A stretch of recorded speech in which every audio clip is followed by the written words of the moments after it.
Many states offer no form of paid time off, especially for persons on the lower end of the socioeconomic spectrum. Yet far too many parents are shuttling between doctor's appointments, social services offices, or mental health care providers to meet their or their children's needs. This creates a financial burden, but it also places incredible stress on working parents and their children. Dr. Omolara Thomas Uwemedimo and several co-founders created Strong Children Wellness to offer holistic and comprehensive medical care for children and their families. No more taking off an entire day of work to go to one or several appointments. Strong Children Wellness brings medical care, social services, and mental health care to patients in one building in one setting. This program better meets the needs of children and families, and it also creates stronger communities. And there's a way that you can help, and I'm going to speak with Dr. Omolara, and she will share how.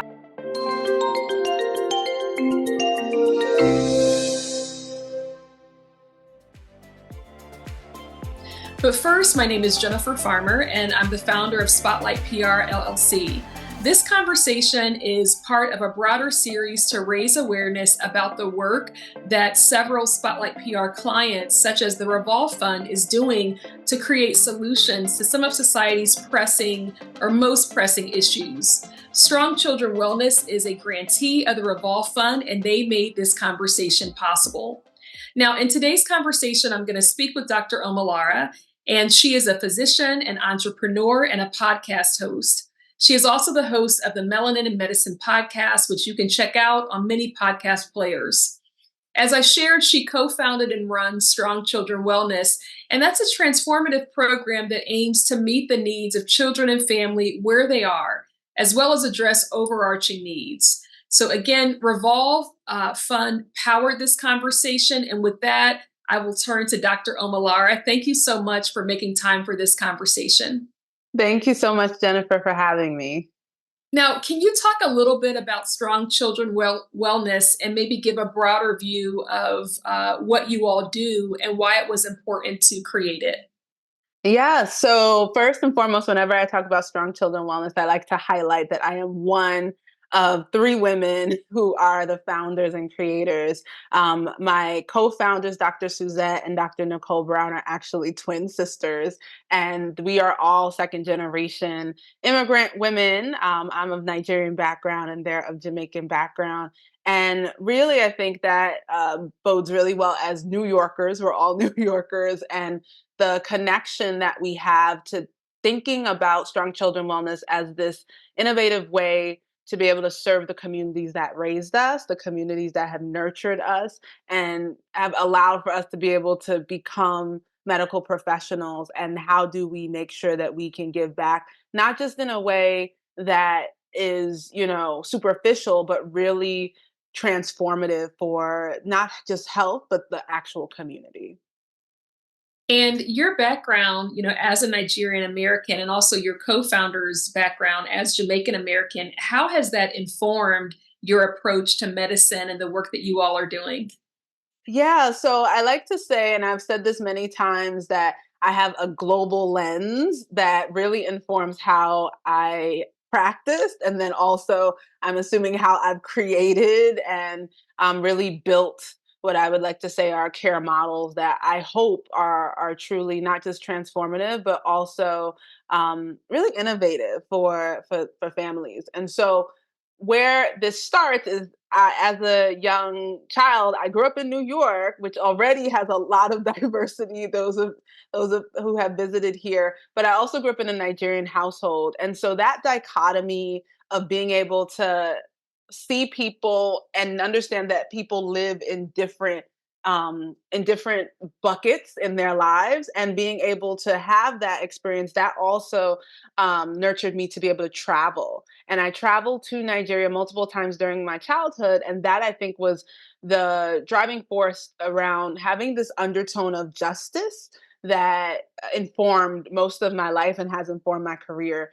That really is from the fact that seeing cousins and family members that are just like me, but had different environmental experiences, different experiences in accessing healthcare, food, housing, and just not sitting well with that. And so ultimately, when I decided on a healthcare career, especially in pediatrics, anytime that I noticed that there was injustice or there was a lack of fairness, those were the places that I said I wanted to be embedded in. And ultimately, I ended up using the first half of my career focused on working outside of America in sub Saharan Africa and Latin America. And in these low resource communities and countries, I just realized how much innovation there that existed. To know that when there isn't a safety net, where there aren't, a lot, where there isn't a lot of governmental participation, how there are so many interventions that were created that were able to support families. And that, when coming back to America, understanding that the parallels of those experiences sat well with low resource communities and under resourced communities here. And so that has been the driving force of how do we make things innovative? How do we make them community centered? And how do we ensure that we flip what the status quo looks like that has not been effective for our communities, and really be brave enough and courageous enough to create new models? Okay, so did I describe strong children wellness correctly, or is there anything else that you want to elaborate on? Yeah, so I think it's important to know the origin of it because that helps to kind of identify how this is different. So, actually, as I said, myself and my partners, we were clinicians and researchers working in academic centers in New York, some of the largest ones in New York. And during that time, the majority of our families that we cared for in our panels were low income, had multiple unmet social needs, mental health needs, in addition to physical health issues. And so, in that, we recognized that just providing healthcare as usual was not sufficient for our families, and we developed community partnerships. In order to really ensure that those community partnerships could provide resources, we had to seek funding and try to make sure that we could build programs that would support them within the structures. But there were always holes, there were always gaps, and it was frustrating. And so ultimately, what I recognized, what one of the programs that I had instituted was bringing our residents, our trainees, to a local Head Start, which is the early childhood program that was in a community that focused on undocumented immigrants. And the goal was to really make sure that these families could get care for their kids, and in a way that was not just equitable, but didn't have so many time constraints. Anyone who's gone to a pediatric office knows what I mean by that, and was able to feel listened and seen and heard. And as we did that work, basically bringing our healthcare into this social service setting, we saw our families, one, open up because they were in their community. We saw them able to say, hey, do you want to come to my home? Because we were in a place that they found credible and that they had buy-in with.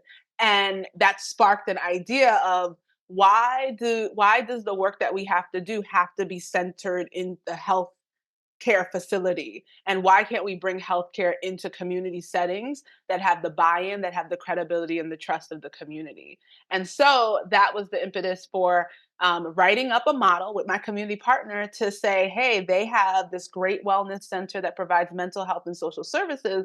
Can we bring primary care through strong children wellness into that place? And that has been a labor of love, starting with primary care and now expanding our services to mental health and social care, and then still being able to have these hubs that are embedded in community based organizations that provide even more robust social services.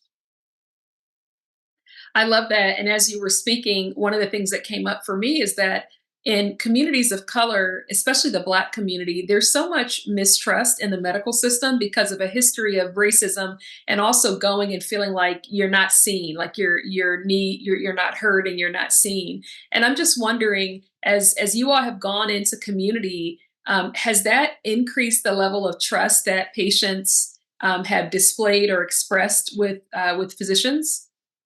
I think tremendously. I think one of the things that has been really important is the fact that, one, what we look like. I'm not going to say, I'm not going to downplay that, but being able to see teams. Most of our team is pretty much women of color. And so being able to see diverse women of color who are your physicians, who are your behavioral health clinicians, who are at the front desk, is really different for a lot of families.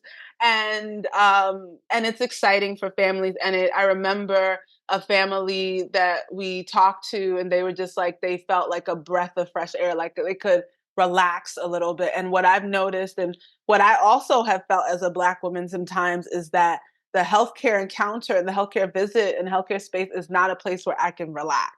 It is not a place where I feel comfortable, and it's a place where I feel on defense and edge and fighting for my life, right? And as a physician, You feel that way as a physician. yes. Yeah.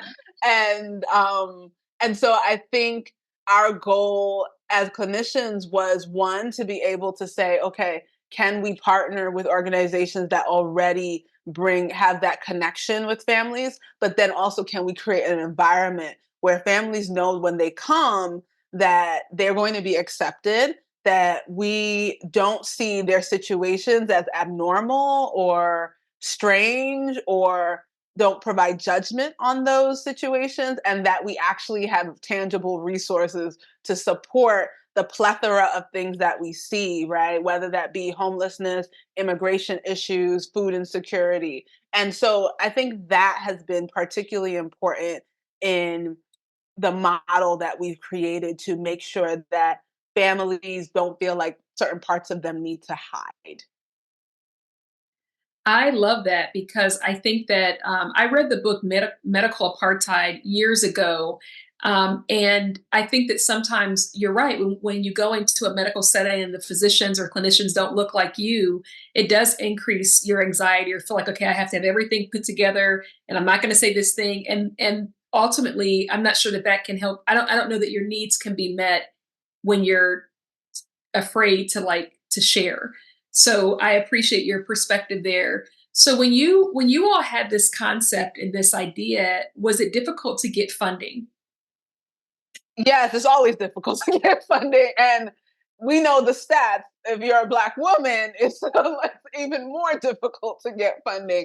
But yes, I think so. Yes and no. So one of the nice things about us being academic physicians was that, and also, as I mentioned, our history of kind of trying to create things out of nothing, was that we actually had experience with grant writing and experience with meeting with funders and trying to, figure out a way that we could bring them on board. And so that was a very handy skill.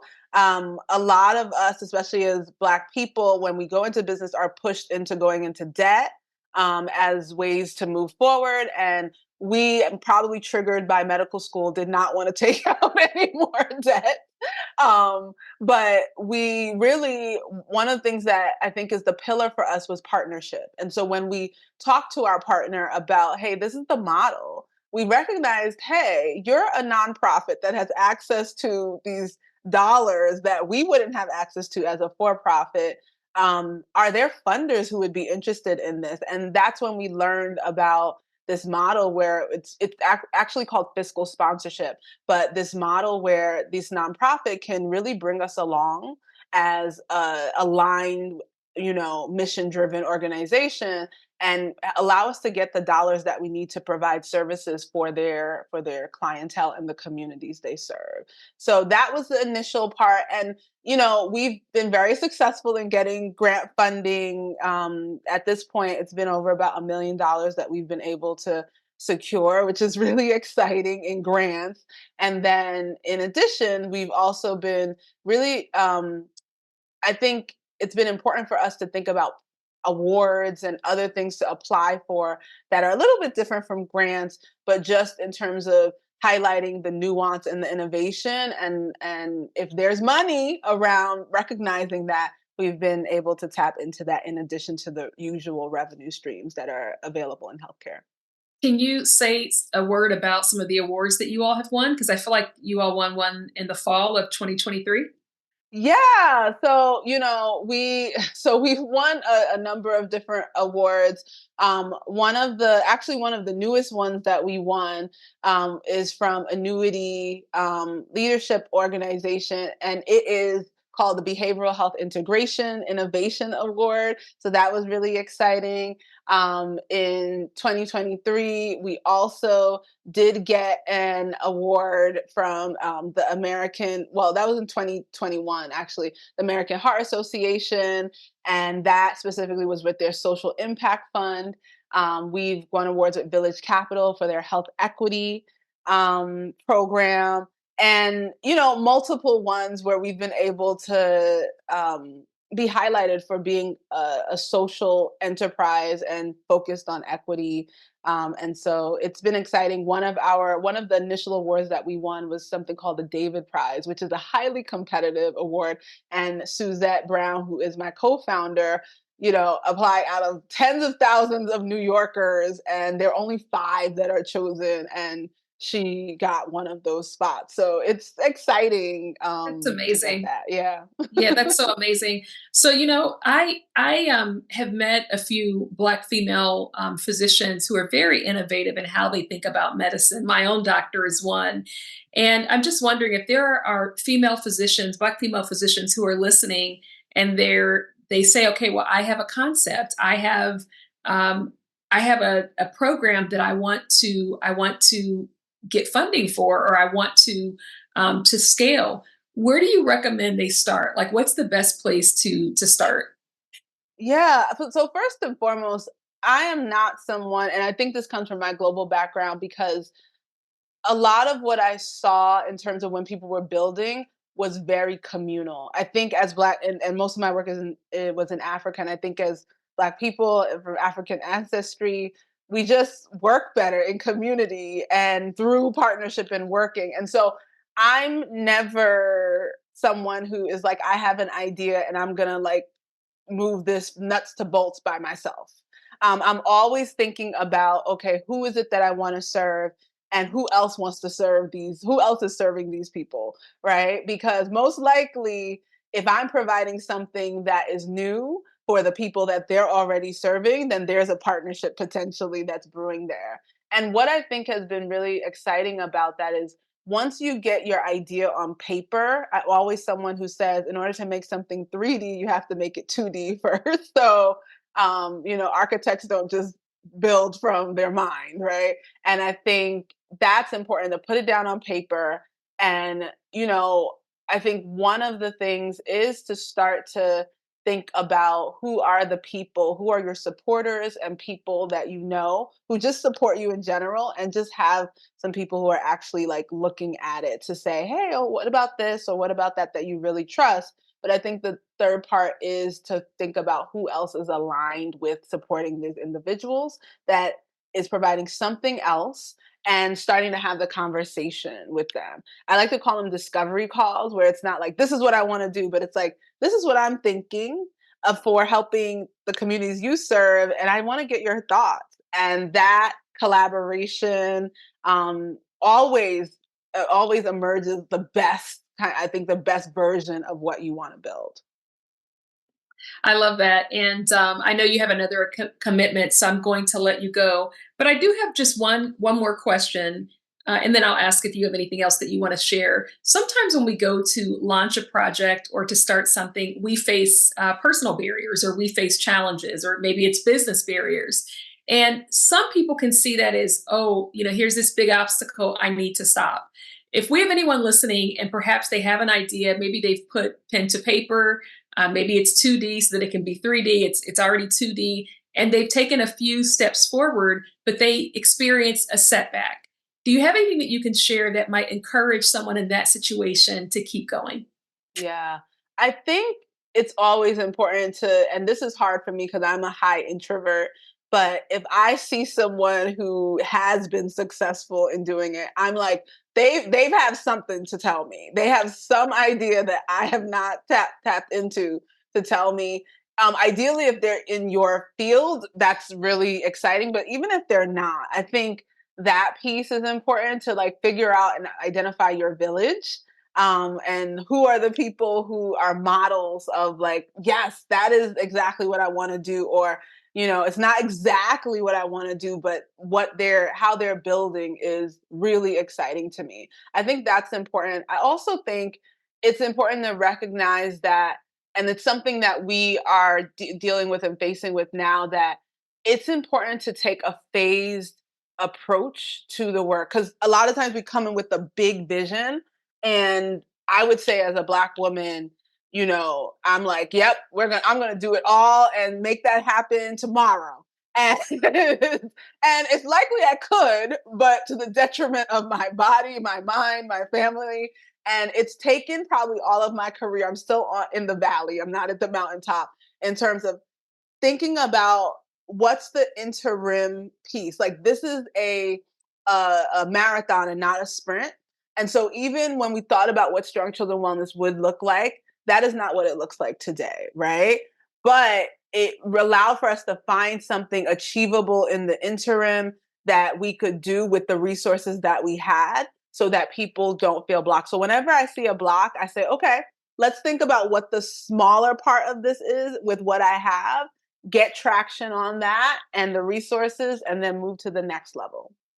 Yeah, I mean, everything that you said is it resonates so much. And one of the things that came up for me is I feel like Black women, many of us from the time that we were very little, have been taught that we have to work twice as hard to be considered half as good, and that things have to be perfect, or maybe a little bit above perfect if that's possible before we bring them forth.